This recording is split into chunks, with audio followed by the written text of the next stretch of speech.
भारत के अगले मुख्य न्यायाधीश संजीव खन्ना ने प्रधान न्यायाधीश डी.वाई. चंद्रचूड़ के विदाई समारोह में उनकी प्रशंसा करते हुए उनके योगदान को भावभीनी श्रद्धांजलि अर्पित की। जस्टिस खन्ना ने कहा कि सी.जे.आई. चंद्रचूड़ ने सर्वोच्च न्यायालय को एक बेहतर संस्था। सी.जे.आई. चंद्रचूड़ के पद से हटने के बाद से सुप्रीम कोर्ट में उनकी अनुपस्थिति महसूस की जाएगी और सोमवार से अदालत में एक शून्यता का आभास होगा।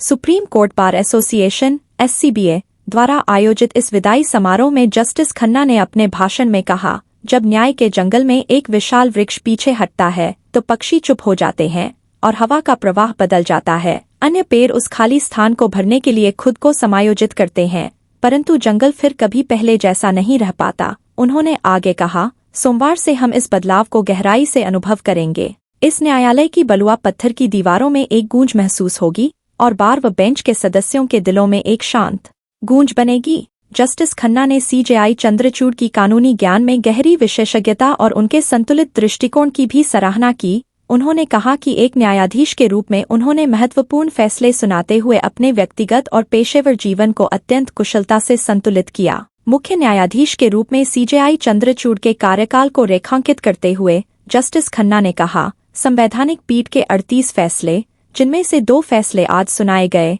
यह एक ऐसा रिकॉर्ड है जो शायद ही कभी टूटेगा। उन्होंने इस बात पर भी जोर दिया कि सी.जे.आई. चंद्रचूड़ ने सर्वोच्च न्यायालय को सभी के लिए सुलभ और समावेशी बनाने का लक्ष्य हासिल करने के लिए लगातार प्रयास किया है।